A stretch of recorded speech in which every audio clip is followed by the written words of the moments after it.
Welcome to Democracy Now!, democracynow.org, the War and Peace Report. I'm Amy Goodman. In France, the far right is at the gates of power after it won a significant lead in the first round of snap parliamentary elections Sunday, a blow to President Emmanuel Macron's Ensemble alliance, which is polling third. Marine Le Pen's anti-immigrant National Rally bloc has so far clinched nearly 34% of the vote, while the new Popular Front, a coalition formed by leftist parties, came in a close second with nearly 28% of the vote. Sunday's election brought out the highest voter turnout in years as young French voters were urged to come out to defeat extremists. Macron stunned the country, calling for the snap elections following major losses in European Parliament elections last month to the far-right NR party. After headlines, we'll go to Paris for the latest. In the Gaza Strip, thousands of civilians remain trapped amidst heavy fighting in the Gaza City district of Shujaiya, where Israeli tanks were seen advancing after another day of brutal Israeli attacks. Gaza's health ministry says at least 23 Palestinians were killed in the past day alone, bringing the death toll since the start of Israel's latest assault on Gaza to more than 37,900. In Gaza's Deir al-Balah neighborhood, survivors of an Israeli airstrike gathered at the Al-Aqsa Martyrs Hospital Saturday to mourn the dead. This is 10-year-old Bilal Abu Hassanian, whose family home was bombed by Israel last week. I went to check out our rooftop, and they struck us. I was bombed. I flew off the rooftop and fell. When I fell, I was shattered. My grandfather started screaming. I went out to see what was happening. My grandfather was telling us that our home was bombed. When I heard the word bombed, I went to check the room where I had been sleeping. I found out that my mother and brother had been martyred. Meanwhile, the Palestinian government media office says another journalist has been killed by Israeli forces in Gaza, the 153rd such deadly attack it's reported since October. Mohammed Mahmoud Abu Sharia died of wounds 2 days after an Israeli airstrike targeted his home in the Sabra neighborhood of Gaza City.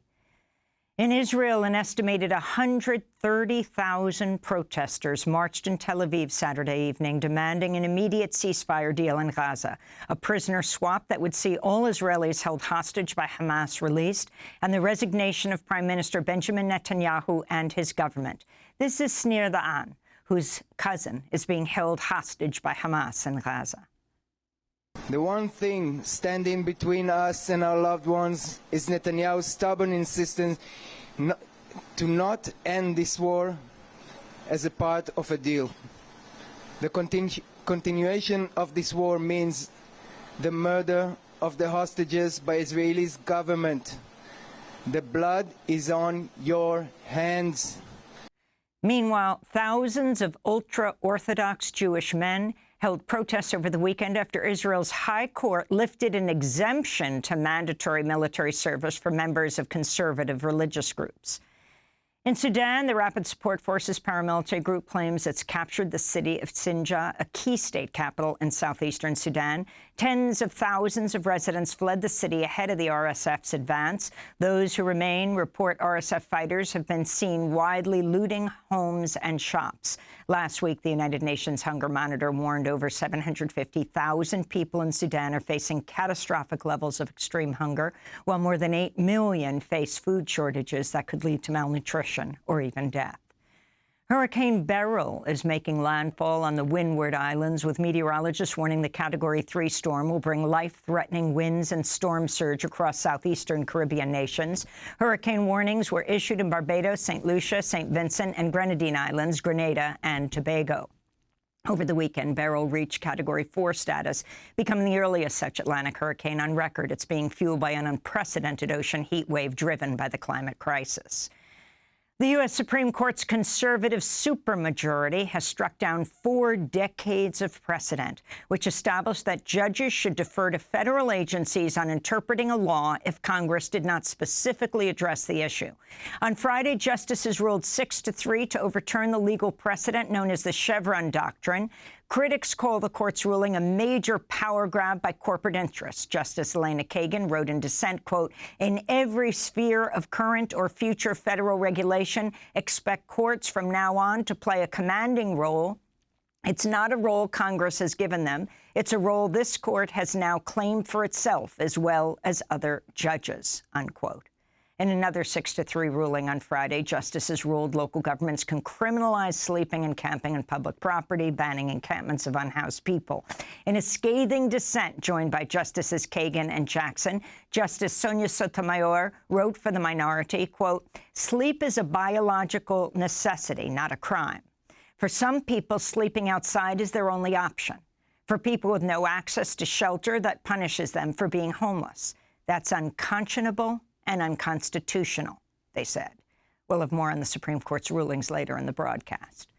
President Trump's former top political advisor is reporting to a federal prison today after he was found guilty of contempt of Congress for defying subpoenas related to the January 6, 2021 Capitol insurrection. Steve Bannon is set to begin a 4-month sentence after the Supreme Court declined Bannon's request that it intervene. Just last week, top congressional Republicans, led by House Speaker Mike Johnson, filed an amicus brief on Bannon's behalf, asking the D.C. Circuit Court of Appeals to keep him out of jail. Bannon still faces criminal charges in New York for allegedly defrauding donors to an anti-immigrant nonprofit called We Build the Wall out of more than $15 million and for laundering the proceeds. Democratic leaders are defending President Biden after his disastrous debate against Donald Trump last week, when Biden appeared halting, disjointed, and often seemed to lose his train of thought. Prominent Democrats rejecting calls for the president to step aside include Biden's surrogates, Senators Raphael Warnock and Chris Coons, Congressmember Jim Clyburn, and Maryland Governor Wes Moore. Democratic strategist David Axelrod wrote, quote, "Unless the president himself decides to quit, which he won't, that issue is settled," unquote. This comes as a new CBS News poll finds 72% of registered U.S. voters believe Biden does not possess the mental and cognitive health required to be president. On Friday, the New York Times editorial board published an editorial titled, "To Serve His Country, President Biden Should Leave the Race." The Atlanta Journal-Constitution's editorial board similarly called on Biden to bow out. Meanwhile, Maryland Democratic Congressmember Jamie Raskin told MSNBC there are conversations among top Democrats about nominating someone other than Joe Biden at the Democratic National Convention in August. We're having a serious conversation about what to do. One thing I can tell you is that regardless of what President Biden decides, our party is going to be unified, and our party also needs him at the very center of our deliberations and our campaign. And so whether he's the candidate or someone else is the candidate, he is going to be the keynote speaker at our convention. In Iran, reformist candidate Masoud Pezeshkian will face off against conservative Saeed Jalili in a runoff election set for July 5th after neither candidate received enough votes in a weekend poll to win the presidency outright. Fewer than 25 million Iranians voted in the contest to replace former President Ibrahim Raisi, who died in a helicopter crash in May. That's just 40% of eligible voters, the lowest turnout in any Iranian election since the 1979 revolution. Millions of people took to the streets of cities across the globe over the weekend to celebrate LGBTQ plus Pride events. In Bogota, Colombia, thousands of Pride participants marched against so-called conversion therapy, which aims to change a person's sexuality through interventions. A bill under consideration in Colombia's legislature would ban the practice, which has been described by a UN expert on sexual orientation as torture.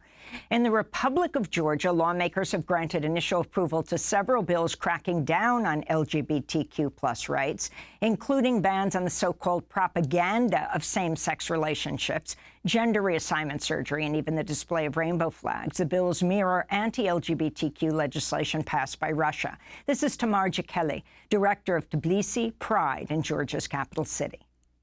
Pride March or Pride events could no longer be held legally. So even though in the past practically we had difficulties holding this, now it's going to be illegal. And basically, if I want to hold a Pride March or any demonstration, in fact, about LGBT rights, at first I will get fined, and then I might even face charges, like to go to prison.